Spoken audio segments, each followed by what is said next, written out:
ده مش فيديو توعية ضد أضرار الإدمان وإن المخدرات هتبوظ حياتك، ومحمد صلاح مش معانا في الفيديو. انت المخدرات. الكلام ده انت سمعته قبل كده وحافظه اكتر مني. النهارده انا هدردش معاك كشاب الحشيش موجود قدامه في كل مكان وبيتعامل معاه في عادات صحاب او لما يروح حنة شعبي او في اماكن تانية. شاب عايش نفس التجارب اللي انت بتعيشها دلوقتي بالظبط، فتعالى نتكلم شوية.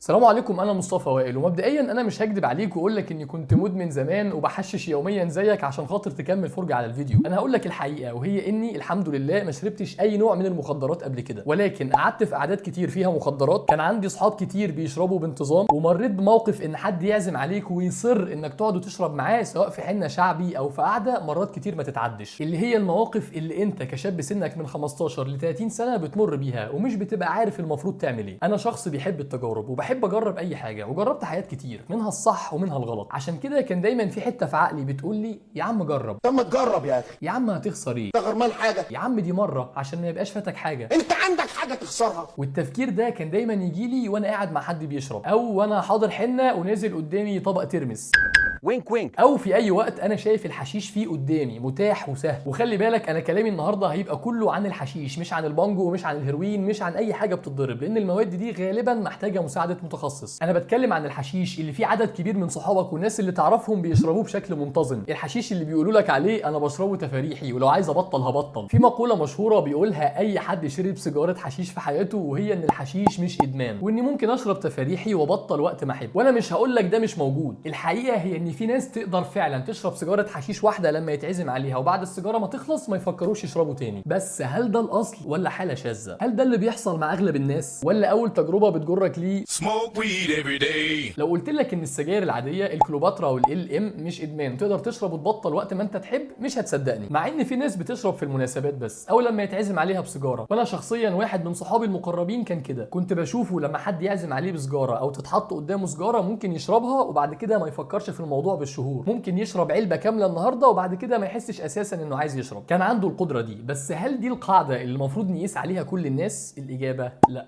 للاسف الاغلبيه الكاسحه من الناس بيدمنوا وحياتهم بتبقى معتمده على السجاير، ويومهم مش بيكمل من غيرها، وممكن يحرموا البيت والولاد من مصاريف اساسيه عشان يشتروا سجاير. الكلام ده مع السجاير العاديه اللي ما بتكيفش ولا بتعمل دماغ ولا بتسطل، السجاير العاديه مش الحشيش او المخدرات. فلو انت مقتنع ان السجاير مضره لازم تبقى مقتنع ان الحشيش مضر، ولو مقتنع ان تبطيل السجاير مش سهل وفي ناس بتقعد سنين بتحاول تبطل ومش بتعرف، يبقى ما ينفعش تجرب الحشيش ولو مره واحده في حياتك. بلاش تفترض ان انت الحاله الخاصه اللي المخدرات مش هتاثر فيه. انت بتتعب عشان تلتزم بدايت او تقعد على الكتاب 3 أو 4 ساعات، فبلاش تراهن على قوه ارادتك وعلى انك البطل اللي يقدر يشرب ويبطل وقت ما يحب، لان اغلب اللي بيقولوا لك انهم بيشربوا تفاريحي للاسف كدابين، بيكذبوا على نفسهم قبل ما يكذبوا عليك، مش عايزين يعترفوا لنفسهم بالضعف وان الحشيش متحكم فيهم ومضيع فلوسهم. كل ده واحنا بنفترض ان الحشيش بتاعك من اجود الانواع، حشيش نقي فعلا مش متضاف له او مخلوط له مليون ماده تانية تزود ادمانه زي الاستروكس. وده على فكره ملوش دعوه بالسعر، في مواد ادمانيه جدا ومحتاجه مصحه عشان تبطلها وسعرها ارخص من القهوه اللي هي برضه ادمان بالمناسبه. ولو قلت لي ان المصدر الطبي الشهير كاتب ان الكنابز مش ادمان فانت للاسف فاهم غلط. الادكشن دي مقصود بيها اني لو حطيتك في اوضه وقفلت عليك بالمفتاح من غير حشيش فانت هتموت، مش نفسيا او عصبيا، لا هتموت بشكل حرفي زي ما هو الحال في بعض المخدرات. مخدرات بتحتاج مصحه وبتحتاج التعامل معاها بطرق وبروتوكولات طبيه معينه. طيب ايه هي اصلا اضرار الحشيش؟ ايه المشكله ان ابقى مدمن حشيش؟ وليه هو اسوأ من ان اكون مدمن شاي او قهوه؟ الاضرار اللي هقولها دلوقتي بتحصل على المدى البعيد لما تستمر فتره، بس للاسف ده غالبا هيحصل لو جربت مره واحده. واحد، هتضيع فلوسك. اسال اي حد شغال باليوميه وقول له بتصرف فلوسك في ايه، هيقول لك اكل وشرب بكذا، مواصلات بكذا، وسجاير بكذا. السجاير بند كبير في المصاريف، وده لو انت بس بتشرب سجاير، لكن لو بتشرب حشيش فالبند ده هيبقى اكبر واكبر. نسبه كبيره من دخلك هتروح على الكيف، فلوس كان ممكن تحوشها عشان تستثمرها او تحطها في شغل او تشتري بيها حاجه فعلا هتحسن حياتك. مش ببالغ، بس في ناس لو جمعت الفلوس اللي صرفتها على الحشيش في سنه او 2 كان ممكن تشتري عربيه. في ناس بتختار انها تركب مواصلات زحمه وبطيئه او تاكل اكل ملوث وغير صحي عشان خاطر توفر فلوس للحشيش. ده غير ان الحشيش اصلا بيقلل عندك الدافع والرغبه في الحياه، فمش بيبقى عندك الموتيفيشن انك انت تعمل فلوس. وده بالمناسبه بيوديني رقم 2، وهو ان الحشيش هيخليك تتخلى عن اهدافك في الحياه. الحاجات اللي انت نفسك تحققها او توصل لها هتبقى ماضي بالنسبه لك، طموحك هيتقتل. الرغبه والدافع في انك تذاكر وتشتغل وتتمرن هتقل بشكل كبير. هتحس انك دايما كسلان، مش عايز تقوم من مكانك، هتبقى عايز تعمل اقل القليل، تذاكر اللي يخليك ما تسقطش، تشتغل اللي يكفيك مصاريف يومك، اكلك وشربك وكيفك. مش هيبقى عندك اهداف بعيده المدى عايز توصل لها، لان الحشيش بيقتل التحفيز بتاعك، وده كلام علمي وموجود في كتب الطب الشرعي والسموم، مش كلام انشا. واللي هتلاقيه برضه في كتاب السموم هو رقم 3، ديسفوريا، فقدان المتعه او الشغف في الحياه. ما بقتش تستمتع بالحاجات اللي كانت بتبسطك زمان، اكله لذيذه، خروجه حلوه، تمرينه كويسه، لعبه بلاي ستيشن، ماتش كوره، او حتى الجنس. الحاجات اللي كنت بتعملها زمان عشان تتبسط ويبقى ليها تاثير ايجابي عليك ما بقالهاش اي قيمه. بقيت متبلد المشاعر. ما هو دماغك متعوده على تحفيز اكبر من ده بكتير، تحفيز الحشيش. رقم 4، فقدان الثقه في النفس. دي الحقيقه مش هتلاقيها عند كل الناس اللي بتشرب حشيش، بس لو انت في الاساس انطوائي او مش بتعرف تتعامل كويس مع الناس او ثقتك قليله في نفسك، فبعد الحشيش ثقتك هتنعدم، هتبقى عايز تختفي، هتخاف تتعامل مع الناس، هتبقى ماشي في الشارع حاسس ان كل الناس بتبص لك وشايفاك، او هتحس انك دايما قليل. خلاصه الكلام اللي فات، ما تجربش سواء سجاير او مخدرات. التجربه مش هتفيدك في حاجه، التجربه هتديك احساس وحاله من السعاده مش هتقدر توصل لها باي طريقه تانية. لو جربتها مره واحده هتفضل طول الوقت عايز تكررها، عشان اللي داق مسيره يشتاق. برضه عشان تاخد فكره عن تاثير الحشيش كاعراض طبيه، فهو بيوسع الاوعيه الدمويه في العين، بيعمل تاثير العين الحمراء اللي انت عارفه كويس، بيضعف العضلات، وبيعمل احساس بضربات القلب، وطبعا السعاده والراحه النفسيه اللي هي الايفوريا بشكل مؤقت، واللي بتقلب بعد كده بحزن واكتئاب، ديسفوريا. ممكن برضه يزود الشهيه وانت بتاخده، لكنه بيقللها على المدى البعيد، بيخلي ريقك ناشف، بيزود احساسك بالمؤثرات الخارجيه، يعني عينك بتشتغل اكتر فتشوف الالوان والاشكال بشكل احسن، ودانك تشتغل احسن فتسمع صوت المزيكا اعلى، وطبعا ده بيؤدي لهلاوس بصريه وسمعيه وجنسيه. وعلى فكره ده اللي بيخلي حوادث العربيات تزيد لو السواق شارب حشيش، انه مش بيعرف يقدر المسافات. وبالمناسبه ده سبب الناس كتير بتنصح بالحشيش قبل ليله الدخله، انه بيخليك تتخيل انك قعدت وقت اطول، لكن في الحقيقه انت بتهلوس. وطبعا المشهد الشهير بتاع انك طلعت من جسمك وبتتفرج من فوق على نفسك، ده مشهد حقيقي وبيحصل. على المدى البعيد للاسف ممكن ياثر على الكروموسومات، او يزود احتماليه حدوث طفرات جينيه، يعني يزود احتماليه ان الاطفال يبقى عندهم تشوهات خلقيه، وكمان بيزود احتماليه حدوث نوبات الصرع لو انت في الاساس سليم. وكمان ممكن ياثر على مستوى التستوستيرون والحيوانات المنويه، وفي حالات قليله ممكن يسبب العقم. وبيعمل حاجه اسمها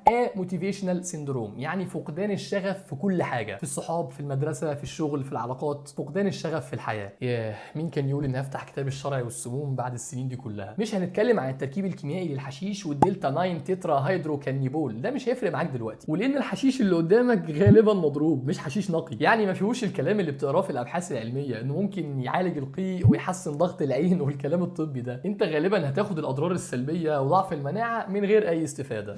طيب سيبك من الكلام ده، تعال ندخل على الكلام اللي هيفيدك فعلا، وهو ازاي تضمن انك عمرك ما تجرب الحشيش، او لو انت بتشرب ازاي تقدر تبطل. نبدا بالوقايه اللي هي طبعا خير من العلاج. 1، اقطع علاقتك باي حد من صحابك بيخليك عايز تجرب. اي حد بيشعر في الحشيش وقد ايه هو جامد وبينسيك الهموم وبيشجعك تشرب لازم تقطع علاقتك بيه. انا مش بقول لك اي حد بيحشش يبقى عدوك، ما ممكن يبقى في واحد انت عارف انه بيحشش كل فتره، بس عمره ما شرب قدامك وعمره ما كلمك في الموضوع. لما بتقعدوا مع بعض بتشربوا شاي او قهوه، فخلاص ده مفيش منه قلق. لكن الصاحب اللي بيبقى عايز يشرب وانتوا قاعدين مع بعض، او القعده اللي فيها جوبات عماله بتلف، دي لازم تختصرها، ما ينفعش تحضرها من الاساس. 2، اي مكان فيه احتمال كبير ان حد يعزم عليك بحشيش ما تروحوش. حنه شعبي واللي عازمك صاحب واجب قوي، بلاي ستيشن مشهور ان الشباب بتلف فيه، قهوه في حته مقطوعه كل اللي فيها بيبقوا مساطيل، الاماكن دي موجوده في كل محافظه، حاول تبعد عنها وما تروحش. ما تقولش اروح اتفرج، ما تقولش اروح الحنه ارقص بس ومش هشرب، انت عارف انهم جايبين فرقه وكده كده مفيش رقص، ما تضحكش على نفسك. اللي رايح مكان فيه حشيش غالبا هيحشش. 3، فكر نفسك دايما باضرار الحشيش، وان مفيش اي حاجه كويسه ممكن تيجي من وراه. مش معنى ان في شخص او 2 بيفخموا في الحشيش ان كلامهم صح، ما انت عارف ناس بيقولوا في السجاير شعر، سيجارتي صاحبتي، محدش بيفهمني قدها، بنفخ همومي مع كل نفس، كلام كلنا عارفين انه غلط. الصح هو ان الحشيش بيضيع الفلوس وبيخلي الحياه ملهاش طعم ولا معنى، بيفقدك الشغف وبيخليك مع الوقت تكره نفسك وتكره اللي حواليك. فكل ما تحس انك عايز تجرب اقرا عن الموضوع كويس، اسمع الفيديو ده تاني، اتكلم مع صاحبك اللي كان مدمن زمان وبطل وبيلعن ايام الحشيش، يعني خلي الاضرار اللي هتقع عليك وعلى حياتك دايما هنا.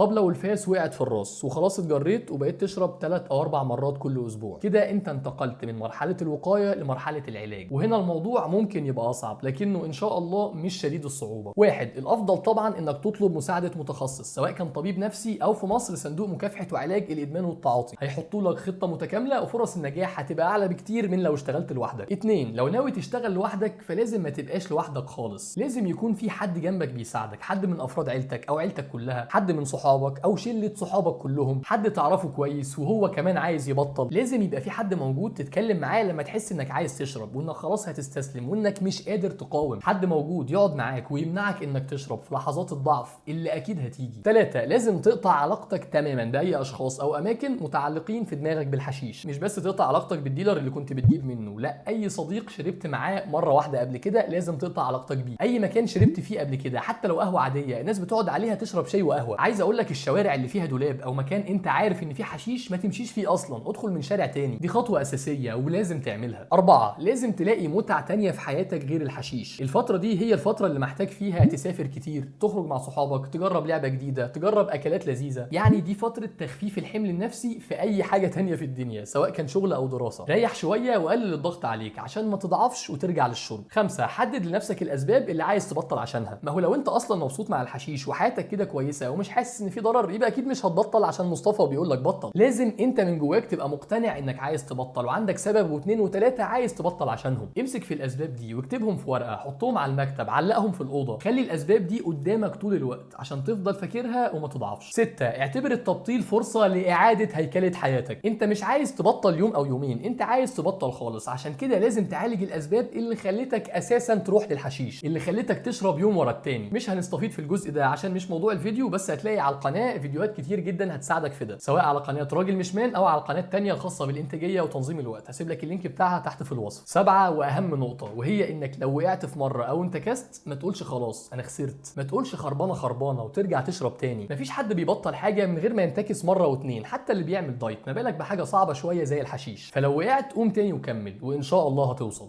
ده كان فيديو النهارده، اتكلمنا في موضوع حساس شويه، حاولت اكلمك فيه كاخ مش كدكتور بيقول لك كده غلط يا حبيبي انت ما تربيتش وما تعملش كده تاني، لان الكلام ده مش بيفيدك قوي، ولاني عارف ان المشكله مش بالبساطه دي. ابعت الفيديو لصاحبك اللي بيشرب او اللي بيقول لك عايزين نشرب، يمكن يغير رايه. وما تنساش تعمل لايك وسبسكرايب وتشوف فيديو من اللي قدامك على الشاشه دلوقتي هيفيدوك اكتر. شكرا لحسن استماعكم، السلام عليكم.